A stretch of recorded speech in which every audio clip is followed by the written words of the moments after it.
وإذا أخذ الله ميثاق النبيين لما آتيتكم من كتاب وحكمة ثم جاءكم رسول مصدق لما معكم لتؤمنن به ولتنصرنه صدق الله العظيم. بات چل رہی تھی کہ ربیع الاول کے مہینے میں اللہ نے اپنے آخری اور محبوب نبی امام الانبیاء تاجدار دو عالم جناب محمد رسول اللہ صلی اللہ علیہ وسلم کو مبعوث فرمایا، اور اس ماہ مبارک میں اللہ تبارک و تعالی نے آپ کو دنیا کے اندر بھیجا، اور آپ نے جو جماعت تیار کی تھی جن کو ہم اور آپ حضرات صحابہ کرام رضوان اللہ تعالی عنہم اجمعین کے نام سے جانتے ہیں، اس مقدس جماعت نے جناب رسول اللہ صلی اللہ علیہ وسلم کے پیغام کو پوری دنیا کے اندر پہنچایا، اور صحابہ کرام کو اتنی محبت تھی جناب رسول اللہ صلی اللہ علیہ وسلم سے،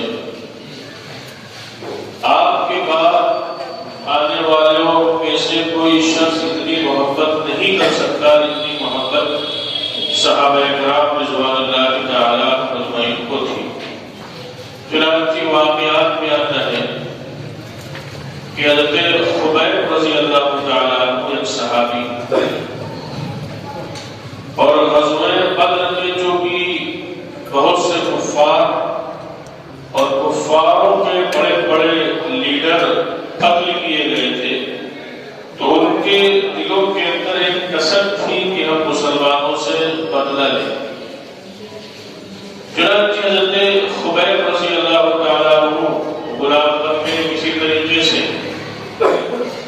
اور حضرت خبیب رضی اللہ تعالیٰ عنہ کو جب مکہ کے لوگوں نے قتل کرنا چاہا، شہید کرنا چاہا، تو ان لوگوں نے حضرت خبیب رضی اللہ تعالیٰ عنہ سے اس آخری وقت میں پوچھا کہ یہ بتلاؤ کہ ہم تم کو چھوڑ دیں اور تمہاری جگہ تمہارے آقا جناب رسول اللہ صلی اللہ علیہ وسلم کو شہید کر دیں، جبکہ حضرت خبیب رضی اللہ تعالیٰ عنہ کو یہ معلوم تھا کہ کفار مکہ کو اس بات پر قدرت نہیں اور اس بات پر ان کو طاقت نہیں ہے کہ وہ ایسا کہہ سکے، لیکن انہوں نے کہا، تو حضرت خبیب رضی اللہ تعالیٰ عنہ نے اس کے جواب میں جو بات فرمائی، آپ نے فرمایا کہ میں تو یہ بھی گوارا نہیں کر سکتا ہوں کہ میں اپنے گھر میں آرام سے رہوں اور جناب رسول اللہ صلی اللہ علیہ وسلم کے پاؤں میں ایک کانٹا بھی چبھے، میں تو اس کو بھی گوارا نہیں کر سکتا۔ قتل کرنا تو بہت دور کی بات ہے، شہید کرنا تو بہت دور کی بات ہے، میں تو اس کو گوارا نہیں کر سکتا۔ صحابہ کرام کے بارے میں آتا ہے کہ نبی صلی اللہ علیہ وسلم جب وضو فرماتے تھے تو وضو کا پانی صحابہ کرام زمین پر گرنے نہیں دیتے تھے، بلکہ اس پانی کو اٹھا کر وہ اپنے چہروں پر اور اپنے ہاتھوں پہ مل لیا کرتے تھے، اتنی محبت کرتے تھے صحابہ کرام حضور پاک علیہ السلام سے۔ اس زمانے میں بیماریوں کا علاج ہوتا تھا جسم سے فاسد خون نکلوانے کا، اب وہ سنت طریقہ پھر ہمارے معاشرے کا الحمدللہ آ گیا کہ اگر کوئی بیماری ہوتی تھی تو جسم سے فاسد خون نکلوا لیا جاتا تھا، اس سے علاج ہوتا تھا۔ تو ایک موقع پر جناب رسول اللہ صلی اللہ علیہ وسلم نے بھی اپنے جسم مبارک سے خون نکلوایا، اور اس کو ایک لکڑی کے کٹورے میں یا پیالے میں حضرت طلحہ رضی اللہ تعالیٰ عنہ کو دے دیا کہ اس کو جاؤ کہیں ایسی جگہ اس کو چھپا دو کہ کسی کا پیر وغیرہ نہ پڑے۔ حضرت طلحہ رضی اللہ تعالیٰ عنہ گئے اور جانے کے بعد میں سوچتے رہے کیا کریں، پھر بہرحال کو محبت تھی حضور پاک علیہ السلام سے، تو اس محبت کے نتیجے میں وہ نبی پاک صلی اللہ علیہ وسلم کے جسم اطہر سے نکلنے والا مبارک خون انہوں نے پی لیا۔ اس واقعے کی اطلاع اللہ تبارک و تعالیٰ نے حضرت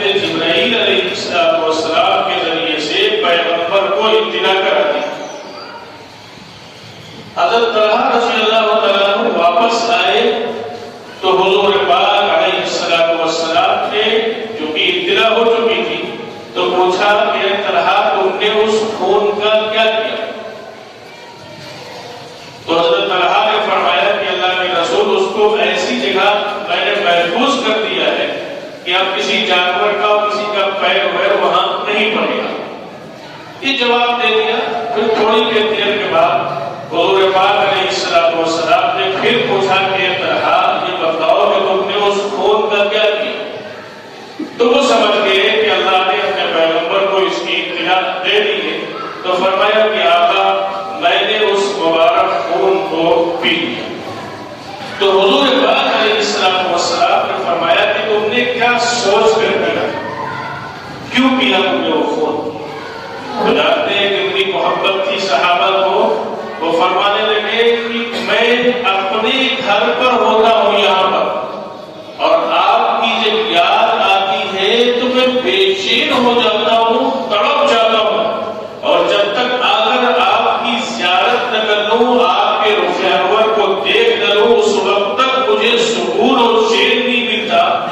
تو میرے دل میں یہ خیال آیا کل تو آپ انبیاء کرام سے بھی بڑے درجے پر ہیں, نبیوں کے امام ہیں, نبیوں کے سردار ہیں, تو آپ تو جنت میں بہت بلند درجے پر ہوں گے. اب پتہ نہیں ہمیں جنت ملے گی بھی نہیں ملے گی, اور پھر اس کے بعد میں وہاں ہم آپ کی زیارت نہیں کر پائیں گے تو کیسے وہاں گزر ہوگی؟ تو انہوں نے کہا کہ میں نے اس لیے خون پی لیا, آپ کا مبارک خون جسم سے نکلا ہوا, کہ اگر میرے بارے میں جہنم کا فیصلہ ہونے لگے تو میں کہہ دوں گا کہ اللہ میرے جسم کے اندر آپ کے پیارے محبوب کا خون مبارک ہے, اور اس کی برکت سے مجھے جنت کے اندر داخل فرما دیجیے. اور جنت میں بھی جب تک آپ کو میں دیکھ نہیں لوں گا, جب تک مجھے سکون اور اطمینان نصیب نہیں ہوگا. تو یہ محبت تھی حضرات صحابہ کرام رضوان اللہ تعالی عنہم اجمعین کو جناب رسول اللہ صلی اللہ علیہ وسلم سے. یہی محبت ان کو دین کے تمام اعمال پر کھڑا کر دیتی.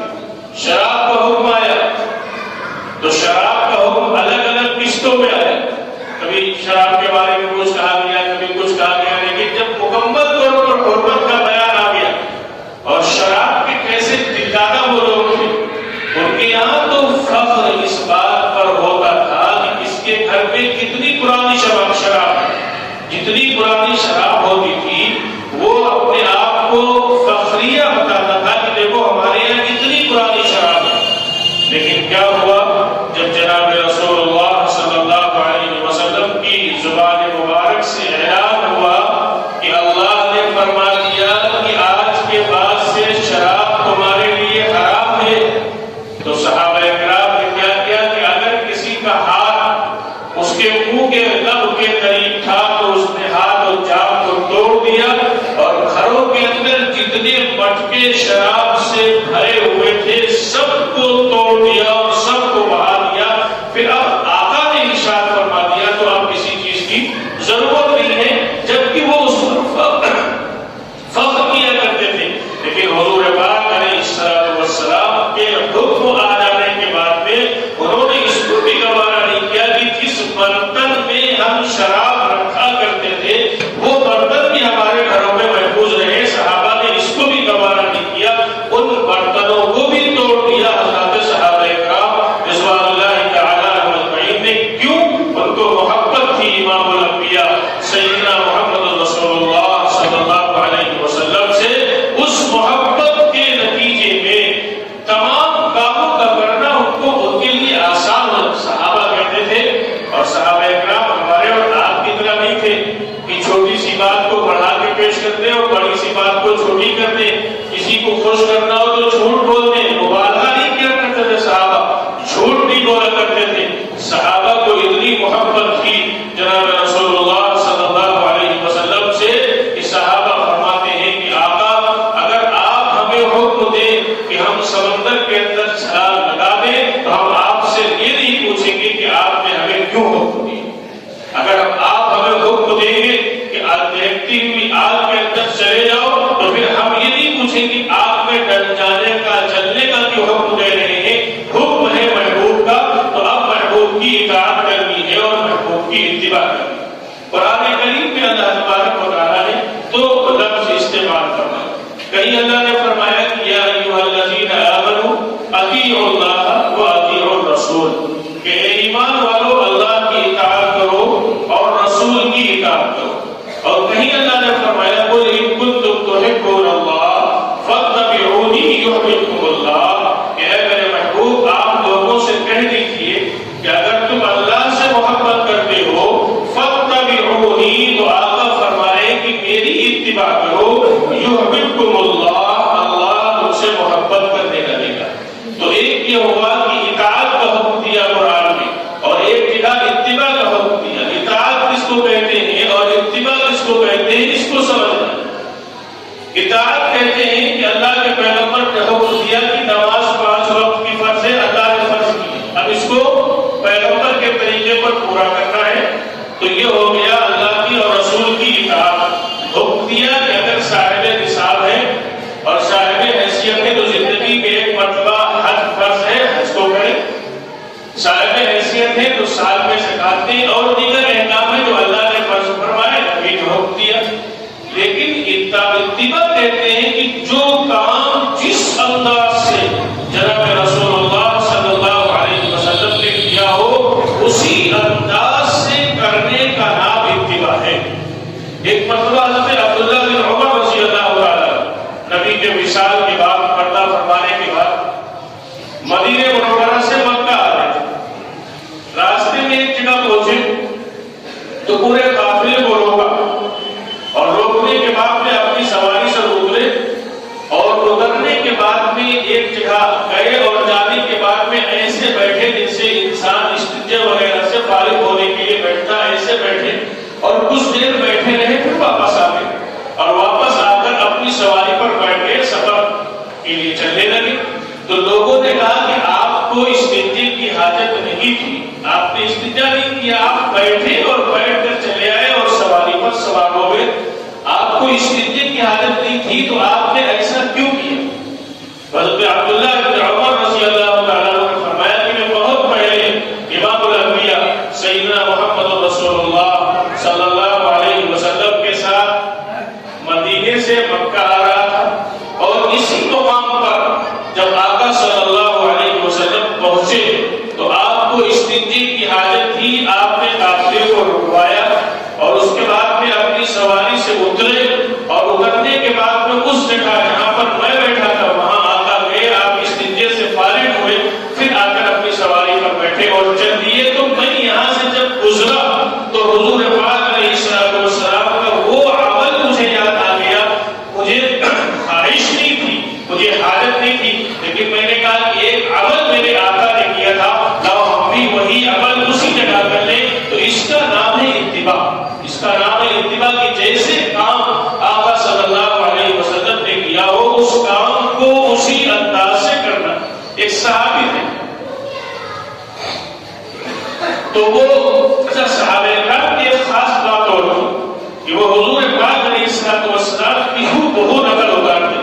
چنانچہ ہجرت کے موقع پر آقا کتابوں کے اندر لکھا ہے کہ جب ابو بکر صدیق رضی اللہ تعالیٰ عنہ کے ساتھ، کیونکہ ہجرت فرمائی تھی آپ نے اپنے ساتھ ابو بکر صدیق کو رکھا تھا رضی اللہ عنہ، اور مدینے کے لوگوں کو اطلاع ہو گئی تھی، تو مدینے کے لوگ باہر نکل کر آتے تھے نبی صلی اللہ علیہ وسلم کی آمد کے استقبال کے لیے، روزانہ صبح آتے تھے اور دوپہر تک رہتے تھے، اور پھر ان کے اندر ایک خوشی اور مسرت تھی کہ آقا صلی اللہ علیہ وسلم ہمارے شہر تشریف لانے والے ہیں، پہلی مرتبہ نبوت ملنے کے بعد آپ جا رہے ہیں۔ تو صبح سے آتے مدینے کے لوگ اور انتظار کرتے باہر، اور پھر واپس چلے جاتے، اور بچیاں جو وہاں کی تھی وہ حضور پاک علیہ السلام کی آمد کی خوشی میں عربی میں بڑے زبردست اشعار پڑھا کرتے، طلع البدر علینا من سرحاته وجب الشکر علینا ما دعا للہ داعی۔ زبردست اشعار جو ہے وہ مدینے کی بچیاں پڑھتی تھی حضور پاک علیہ السلام کی آمد کی خوشی میں۔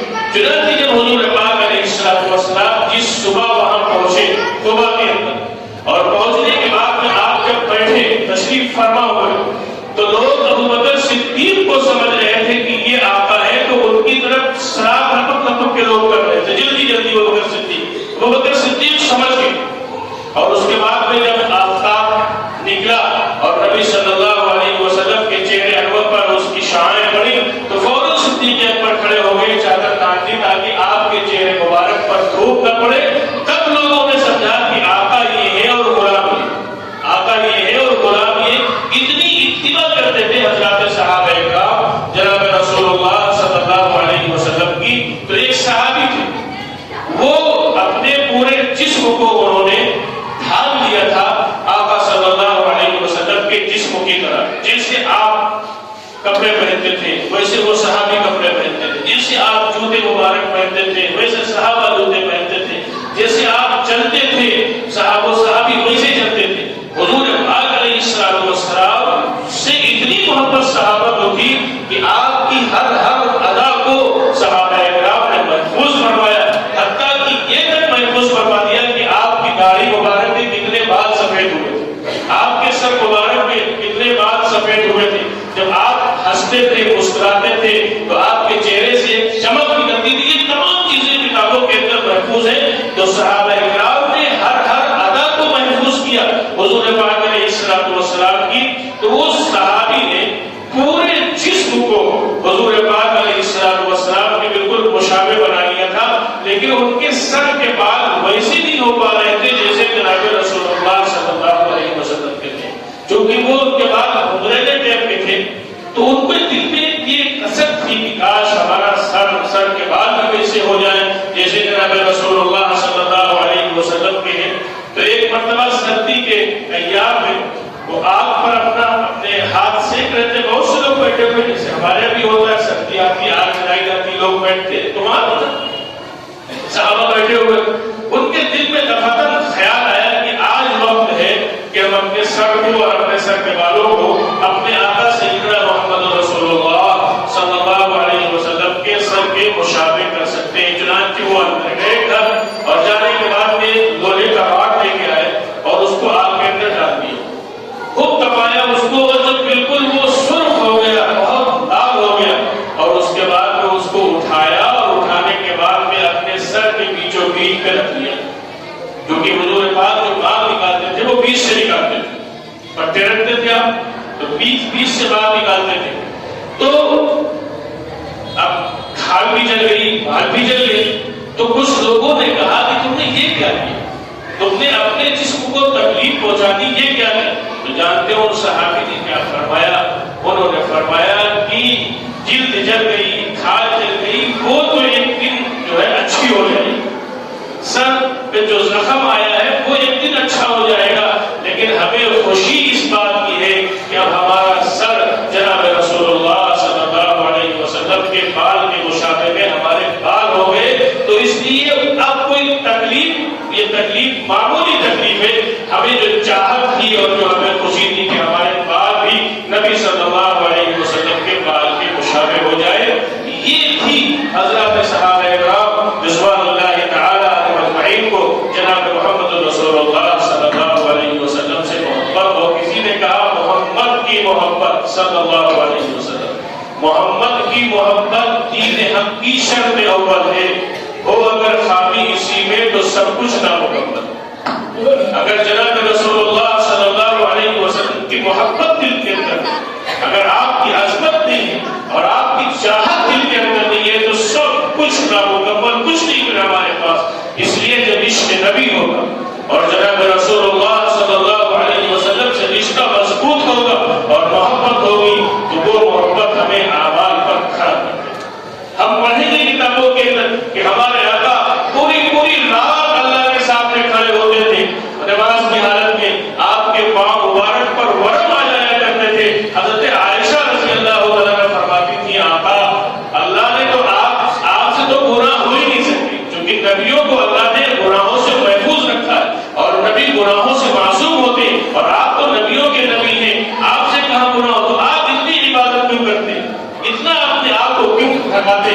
تو فرمایا افلا اکون عبدا شکورا، کیا میں اللہ کا شکر گزار بندہ نہ بنوں. آقا نے اس کے جواب میں فرمایا افلا اکون عبدا شکورا، کیا میں اللہ کا شکر گزار بندہ نہ بنوں. کیا بات تھی جو صحابہ کرام کو ہر موقع پر بڑی سی بڑی قربانی پر کھڑا کرتی تھی. 1600 کلو